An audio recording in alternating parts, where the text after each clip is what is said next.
Assalamualaikum warahmatullahi wabarakatuh. Selamat datang di pembelajaran kali ini. Kali ini kita akan mempelajari tentang apa itu tenses. Sebenarnya dari kata dasar tenses sendiri, tenses itu berarti adalah perubahan pola kalimat. Apa sih pola kalimat itu? Seperti kita tahu pola kalimat adalah S, P, O, dan K. Nah, dalam tenses ini yang akan berubah pola kalimatnya adalah di predikatnya. Perubahan predikat dalam tenses sebenarnya akan berubah menjadi 16 bentuk. Nah, dari 16 bentuk itu kita akan mempelajari 9 saja.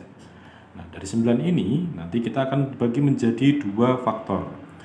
Ada dua faktor yang mempengaruhi dalam tenses. Yang pertama itu adalah waktu, yang kedua adalah proses. Nah, bagaimana kita akan mempelajari dalam tabel sederhana ini? Secara sederhana, tenses itu dibagi menjadi 3 waktu. Yang pertama adalah present, yang berarti sekarang. Yang kedua adalah past, yang berarti masa lalu. Yang ketiga adalah future, yang berarti masa depan. Berarti kita lihat dulu dalam kalimat itu, waktu yang kita gunakan itu kapan. Apakah waktunya sekarang, masa lalu, atau masa depan. Jadi jelas ya untuk pembagian waktunya. Nah, ternyata tidak sampai di situ. Untuk pembagian tenses juga dibagi dari prosesnya. Bagaimana cara membedakan proses? Nah, dalam proses sendiri nanti akan dibedakan menjadi 3. Yang pertama adalah sederhana atau simple, kemudian yang kedua adalah continuous, sedang dilakukan, dan yang ketiga adalah perfect. Nah, kita akan bedah satu-satu mengenai 9 atau 6 tabel dan baris di sini. Kita lihat dari present. Jadi yang kalimat present itu adalah kegiatan yang dilakukan di masa sekarang. Ingat, jadi untuk yang tenses present nanti akan dilakukan di masa sekarang. Berarti sedang dikerjakan atau sedang terjadi di masa sekarang. Kemudian untuk yang past atau masa lalu itu sudah terjadi, dan sudah terjadi ini bisa dalam waktu yang singkat atau baru saja atau sudah lama sekali. Jadi apapun yang sudah terjadi di masa lalu maka itu adalah menggunakan tensesnya adalah past. Kita lanjut ke future. Jadi kalau di future ini nanti berarti kalimat yang kalian gunakan adalah kalimat yang belum terjadi karena dilakukannya adalah di masa depan. Bagaimana cara kita membedakan 3 hal ini? Nah, di dalam 3 hal ini masing-masing ada clue-nya sendiri-sendiri. Silahkan diperhatikan dan dihafalkan. Dalam suatu kalimat, kalau kalian menemukan ada yang namanya verb 1, maka itu adalah miliknya present. Jadi nanti semua apa yang ada di sini itu pasti menggunakan tenses present. Kemudian yang past itu menggunakan verb 2. Jadi nanti yang ada di sini pasti menggunakan verb 2 semua. Yang ketiga ada will. Nah, will ini nanti kamu akan menemukan 3 ada di sini, semuanya menggunakan will semua. Nah, sekarang kita berlanjut ke yang proses. Nah, untuk proses sendiri nanti dibedakan menjadi 3. Yang pertama adalah sederhana. Yang namanya sederhana, dia tidak memiliki ciri khusus. Jadi di sini saya kasih tanda silang karena memang tidak memiliki tanda khusus. Sedangkan yang 2 di sini dia akan memiliki tanda khusus. Apa itu tanda khususnya atau rumusnya? Rumusnya adalah di sini kamu menemukan to be dan verb ing. Nah, seperti itu. Nah, to be di sini nanti akan berubah berdasarkan waktu yang kalian gunakan. Bisa menggunakan verb 1, bisa menggunakan verb 2, dan juga bisa ditambahi dengan will. Kemudian yang diakhiri pasti menggunakan verb ing, dan verb ing itu tidak akan berubah. Jadi ingat-ingat yang dinamakan continuous itu pasti menggunakan to be dan verb ing. Apa itu continuous? Continuous itu adalah sesuatu yang sedang dilakukan. Nah, sedang dilakukan itu bisa menjadi sedang dilakukan sekarang. Contoh kalimatnya, saya sedang berbicara, saya sedang berdiri. Nah, berdirinya sekarang, maka kita menggunakan tenses present continuous. Nah, kalau di masa lalu sedang dilakukannya itu menggunakan past continuous. Contoh kalimatnya adalah seperti kamu kemarin kemana? Oh maaf, kemarin saya sedang pergi ke pasar. Nah, kemarin itu kejadian di masa lalu, kemudian sedang pergi ke pasar itu merupakan continuous, maka kalimat tersebut bisa menggunakan past continuous. Yesterday I was going to the market, seperti itu cara penggunaan tenses past. Kemudian yang ketiga yaitu adalah future continuous. Nah, dalam future continuous ini ternyata sedang dilakukan itu juga bisa terjadi di masa depan. Jadi sedang melakukan pekerjaannya itu sedang terjadi di masa depan. Contoh kalimatnya seperti ini. Besok kita makan bersama yuk. Oh maaf, besok saya sedang mengerjakan tugas dari Bapak Ibu Guru. Berarti di masa depan, di waktu sedang diajak itu, dia sedang melakukan tugas dari Bapak Ibu Guru. Belum dilakukan dan dilakukannya akan dilakukan di masa depan. Seperti itu. Kita bergeser ke yang terakhir, yaitu adalah perfect.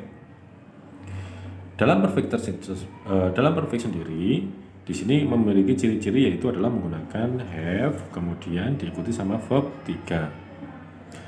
Nah, have yang di depan ini dia akan berubah berdasarkan apa yang ada di sini. Ada verb 1, ada verb 2 atau menggunakan will. Nah, bagaimana maksud dari perfect tersebut? Perfect itu adalah sudah selesai. Jadi, pekerjaan yang kalian lakukan itu sudah selesai. Contoh kalimatnya adalah saya sudah belajar hari ini. Nah, maka kalian bisa menggunakan present perfect karena sudah selesainya adalah di masa sekarang. Nah, bagaimana kalau sudah selesainya di masa lalu?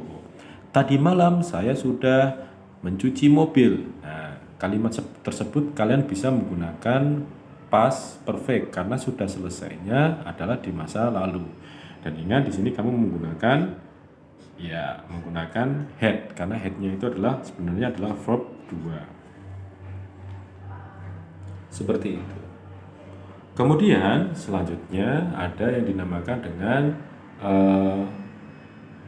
perfect future atau future perfect. Nah, future perfect itu adalah tenses di mana menerangkan kalimat yang sudah dilakukan atau akan sudah dilakukan tapi di masa depan. Contohnya kalimatnya seperti ini, mungkin kalian agak sedikit bingung ya. Ayo kita main, tunggu dulu 5 menit lagi mencuciku sudah selesai. Nah, seperti itu. 10 menit lagi menggorengku sudah selesai. Nah, seperti itu kalian bisa menggunakan future perfect karena memang titik selesainya kalimat tersebut adalah di masa depan. Nah, begitulah adalah ringkasan dari penggunaan tenses. Setelah ini saya akan coba memberitahu bagaimana pengaplikasian satu kalimat yang mana kalimat itu bisa kalian terapkan menjadi ke-9 tenses di bawah ini. Oke, untuk selanjutnya kita akan mempelajari dari satu kalimat sederhana kalian bisa merubahnya menjadi 9 tenses yang sudah kita jelaskan di awal. Bagaimana cara mengaplikasikan secara sederhana? Pertama, kalian harus menentukan yang namanya subjeknya terlebih dahulu. Subjeknya di sini saya pilih adalah Budi. Kemudian verb atau kata dasarnya atau kata kerjanya kita menggunakan kata bermain, di mana bermain itu dalam bahasa Inggris dia akan berubah menjadi verb 1 play, verb 2 play it, verb 3 play it juga, verb ing-nya adalah playing. Nah, kalian harus mengetahui perubahan ini karena perubahan ini sangat penting dalam mengetahui tenses apa yang akan kalian gunakan dan perubahan-perubahan apa yang harus kalian lakukan.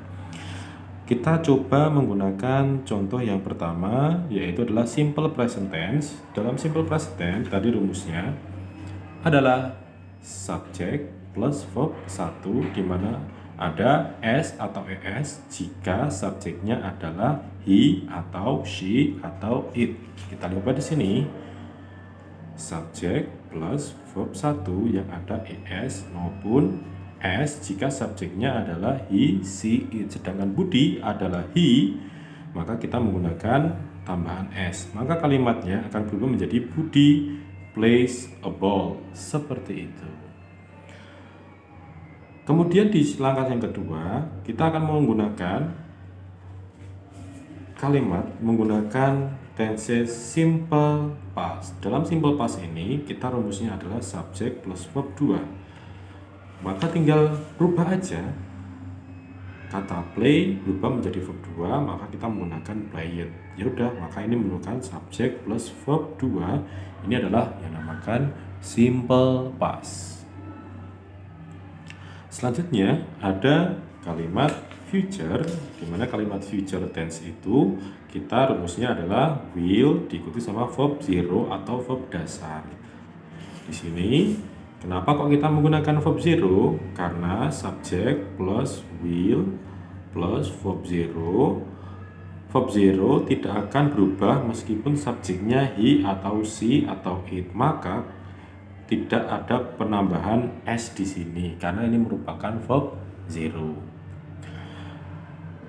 Kemudian yang keempat adalah present continuous. Dalam present continuous itu kita akan menggunakan subject to be, kemudian diikuti verb ing, di mana to be-nya adalah verb 1. Ingat, to be verb 1 adalah is, am, are. Jadi yang dinamakan to be adalah seperti ini. Ya, to be-nya verb 0 adalah be, kemudian verb 1-nya adalah is, am, are, verb 2-nya adalah was, were, verb 3-nya adalah been, verb ing-nya adalah being. Nah, maka dari itu untuk rumusnya subject plus to be, yang mana karena Budi adalah is, Budi adalah he, maka kita menggunakan is, ditambahkan verb ing, kalimatnya adalah Budi is playing. Sama juga untuk yang kedua, yaitu adalah past continuous, to be-nya saja tinggal digantikan menjadi verb 2. Nah, verb 2 dari to be tadi apa? Verb 2 dari to be adalah was atau were. Was digunakan untuk I, he, she, sama it. Sisanya kita menggunakan were, yaitu adalah you, they, sama we. Maka dari itu, di sini kita menggunakan kata was. Subject plus to be atau was plus verb ing. Yang ketiga adalah future continuous. Dalam future continuous itu kita menggunakan subject plus will plus be plus verb ing. Ya udah, sama seperti ini. Selanjutnya yaitu adalah perfect. Ketiga ini adalah perfect. Nah, perbedaannya apa? Kalau di sini kita menggunakan present, maka subject plus has atau have. Nah, kenapa kok kita menggunakan has? Karena yang punya s adalah miliknya he sama she sama it, maka kita menggunakan has, kemudian ditambahkan verb 3, maka Budi has played. Has-nya adalah verb 1, maka adalah present, maka ini adalah present perfect. Selanjutnya di sini adalah subject plus had, di mana had-nya ini adalah verb 2 diikuti sama verb 3. Maka di sini adalah karena di sini ada verb 2, maka past, maka had plus verb 3 adalah perfect. Maka kalimat ini tenses-nya adalah past perfect. Terakhir, ada Budi will have played a ball. Ada will di sini, kemudian have sama played. Will itu adalah future. Kemudian have sama verb 3 itu adalah miliknya perfect. Maka kalimat ini merupakan kalimat yang menggunakan tenses future perfect. Demikian sederhana sekali. Silahkan dipelajari di rumah, kemudian kalian berlatih lagi menggunakan kalimat sendiri supaya kalian bisa mempelajari tentang bagaimana membuat tenses sederhana. Terima kasih atas perhatiannya. Sampai jumpa di lain waktu.